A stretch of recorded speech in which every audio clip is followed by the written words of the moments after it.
Hello, everyone, and welcome to Easy Spanish with Ed.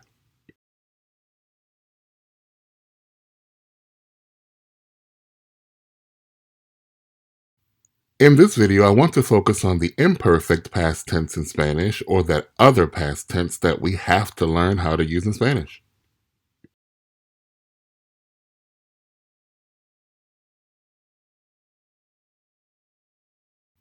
The imperfect past is separate and distinct from the preterite past, which we were introduced to in the last video.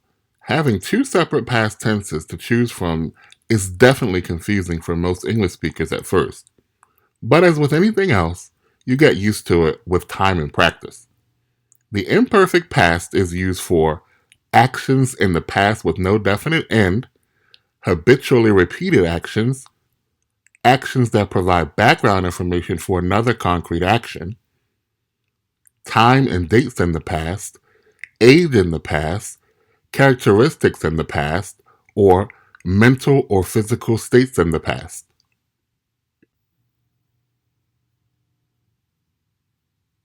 And now let's have a look at the conjugations and some examples.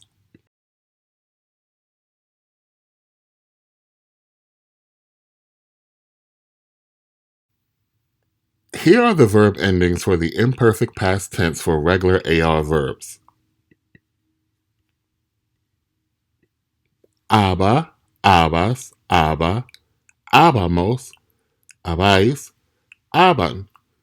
Hablaba, hablabas, hablaba, hablábamos, hablabais, hablaban.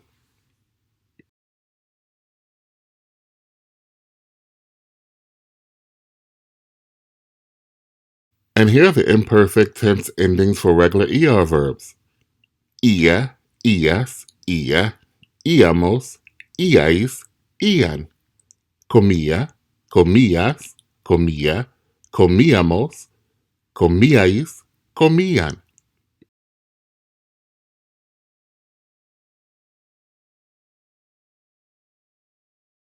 And here are the imperfect tense endings for regular IR verbs, and you'll notice that they are exactly the same as the ER verbs. Escribía, escribías, escribía, escribíamos, escribíais, escribían.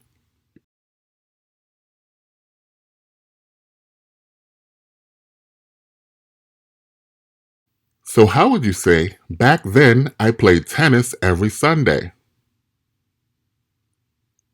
The expression for back then is en ese entonces, and the verb for to play is jugar.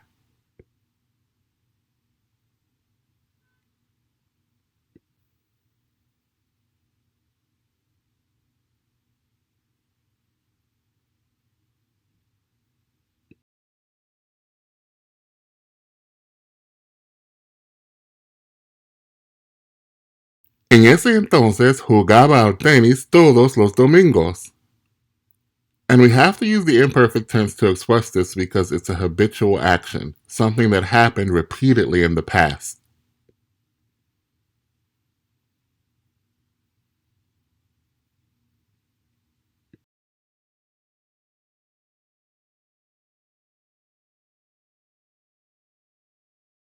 In contrast, if you wanted to say something like, I played tennis last Sunday, you'd have to use the preterite past tense because you'd be talking about a completed action with a definite and clearly defined ending. Are you starting to get a feel for the differences between the two tenses? One-time action with a clearly defined endpoint versus something that happened repeatedly or habitually in the past with no clearly defined endpoint.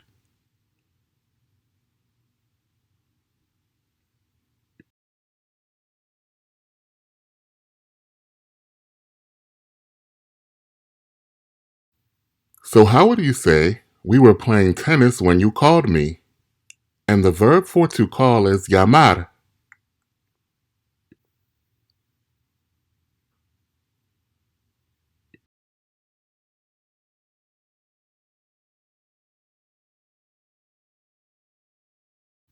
Jugábamos al tenis cuando me llamaste.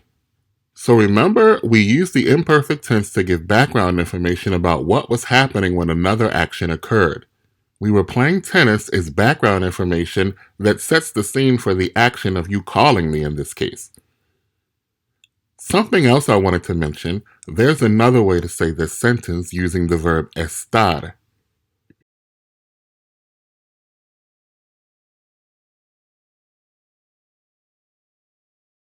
We could also say, estábamos jugando al tenis cuando me llamaste.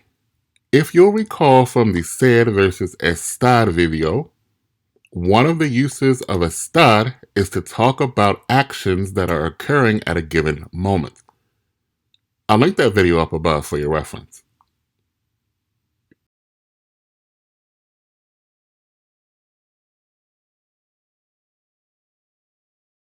In Spanish, they don't use the verb to be to express age like we do in English.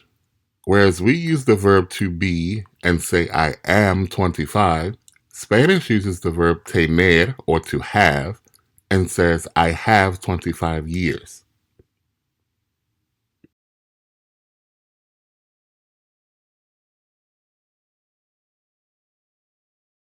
That said, how would you say, I was 25 when that happened? And the verb for to happen is ocurrir.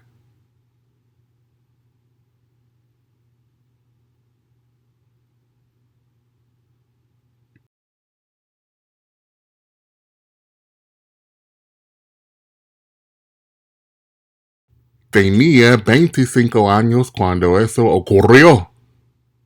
So remember we use the imperfect tense to talk about age in the past, and for ocurrir, we use the preterite or simple past to express a completed action or event.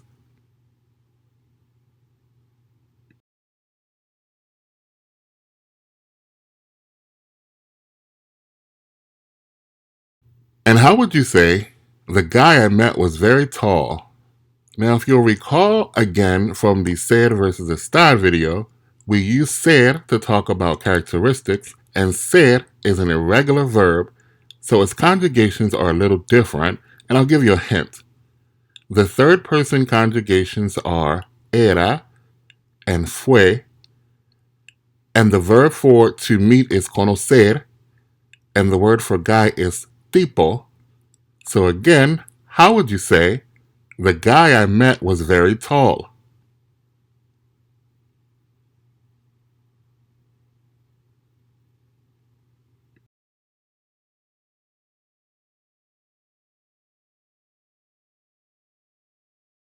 El tipo que conocí era muy alto.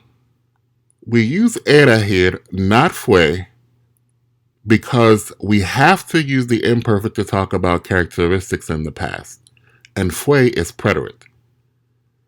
And again, we use the preterite for conocer because meeting someone is a one-time action or event, and it is complete when it happens.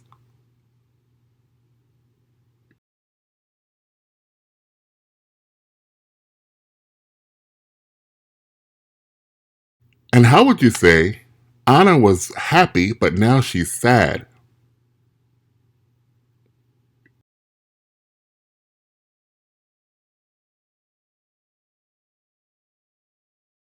Ana estaba feliz, pero ahora está triste. So we know we use estar to talk about emotions, and we use the imperfect to talk about physical or mental state in the past. So we use estar in the imperfect to talk about how she felt in the past.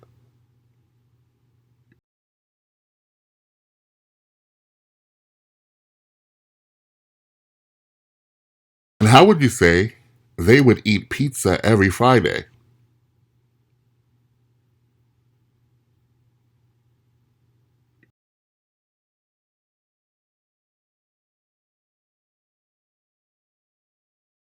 Comían pizza todos los viernes. This is something habitual that occurred repeatedly in the past with no specific endpoint, so we use the imperfect to talk about it.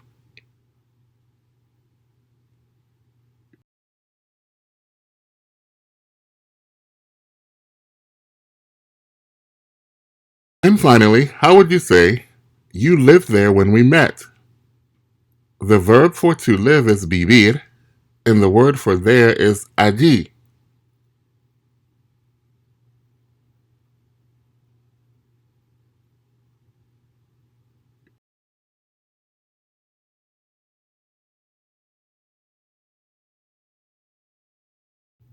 Vivías allí cuando nos conocimos.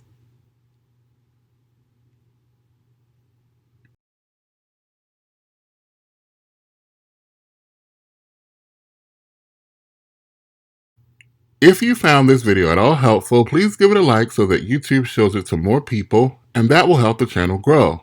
And please don't forget to subscribe so you'll be notified when I upload new lessons. See you in the next one. Ciao.